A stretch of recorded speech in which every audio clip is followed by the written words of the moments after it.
adalah Tuhan atau Allah. Markus pasal 14 ayat 61 sampai 60. Oke. Akulah dia, dan kamu akan melihat Anak Manusia duduk di sebelah kanan yang Maha Kuasa dan datang di tengah-tengah awan-awan di langit. Oke, saya mundur sedikit Bapak Ibu. Perkataan Yesus yang pertama dari Markus, kutipan Markus pasal 14 ayat 61 sampai 64 ini adalah, apakah engkau Mesias, anak dari yang terpuji? Itu ada pertanyaan itu. Lalu Yesus menjawab dengan mengatakan, akulah dia. Ya, kamu akan melihat Anak Manusia duduk di sebelah kanan yang Maha Kuasa dan datang di tengah-tengah awan-awan di langit. Oke. Lalu, untuk apa kita perlu saksi lagi? Ini perkataan dari orang-orang Farisi. Kamu sudah mendengar hujatannya. Jadi perkataan Yesus tadi mengatakan akulah Mesias itu dianggap, dipersepsikan oleh ahli-ahli Taurat orang Farisi penghujatan, ya, penistaan terhadap Tuhan. Ya, bagaimana pendapat kamu? Padahal Bapak Ibu, kalau kita kembali tadi sedikit, saya mundur dulu. Saya mundur dulu. Ini kan pertanyaan ini datang dari ahli-ahli Taurat kan. Apakah engkau Mesias, anak dari yang terpuji? Artinya sebenarnya pertanyaan ini maksudnya apakah engkau anak, apakah engkau Allah itu kamu? Itu kira-kira singkatnya sebenarnya. Dan Tuhan Yesus menjawab pertanyaan ini dengan begitu jujur dan tulus dan lurus. Dengan Yesus mengatakan, aku ya. Dan kamu akan melihat Anak Manusia dulu di sebelah kanan yang Maha Kuasa dan datang di tengah-tengah awan-awan di langit. Coba lihat Bapak Ibu. Tuhan Yesus itu sepicik apapun motif cara orang Farisi, ahli-ahli Taurat bertanya, Yesus selalu menjawabnya dengan jujur, tulus, ikhlas, dan lurus. Dengan Yesus mengatakan, akulah dia. Artinya semua katakan, akulah Mesias itu, akulah Tuhan itu, akulah Allah itu. Bahkan Yesus juga kasih keterangan lebih lanjut. Dan kamu akan melihat Anak Manusia dulu di sebelah kanan Allah yang Maha Kuasa.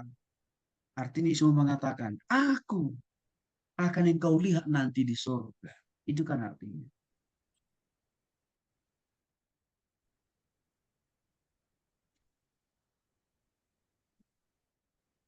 Dan datang di tengah-tengah awan-awan di langit. Artinya ini penjelasan tambahan.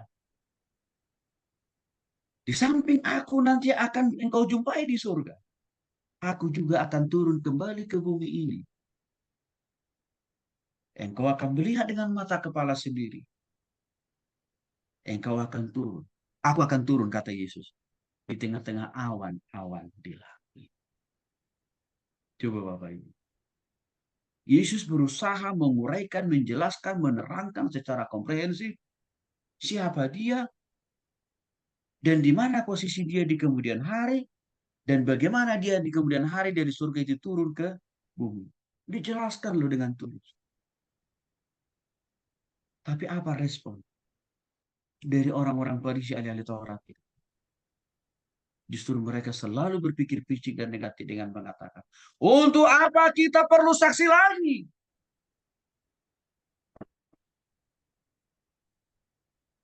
Kamu sudah mendengar hujatannya. Artinya apa? Perkataan Yesus tadi dianggap dipersepsikan hujatan, penistaan terhadap alam mereka. Lalu sesama mereka bertanya, bagaimana pendapatmu? Muncullah perkataan terakhir. Salibkan dia! Salibkan dia! Salibkan dia!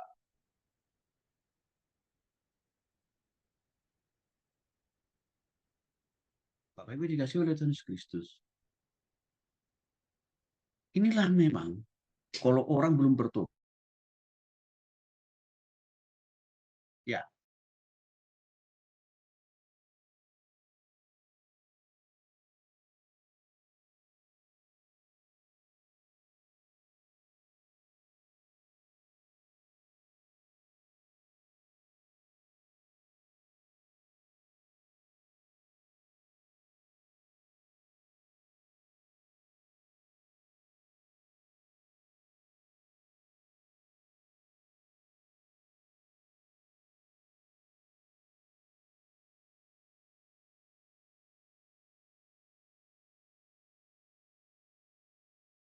harus ditelepon.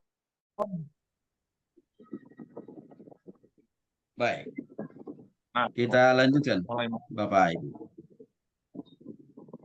Nah, sekali lagi,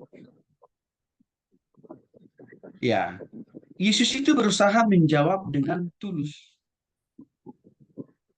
lurus, dengan sebenar-benarnya. Tapi karena orang-orang Farisi ahli Taurat memang masih dibutakan mata rohani mereka oleh simbolis. Tetap aja mereka tetap mengeraskan hati. Implikasinya di zaman kita sekarang ini Bapak Ibu sama. Kenapa masih banyak orang Kristen yang tidak mau bertobat pada Yesus? Sama karena roh jiwa dan pikirannya, tubuhnya seperti orang Farisi ahli Taurat ini.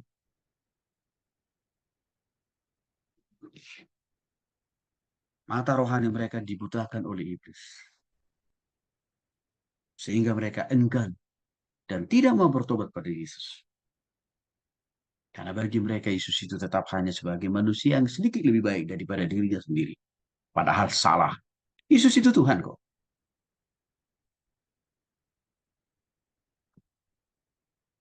Nah, Bapak Ibu yang dikasih oleh Tuhan Yesus Kristus ini penting kita paham. Pembuktian yang keenam.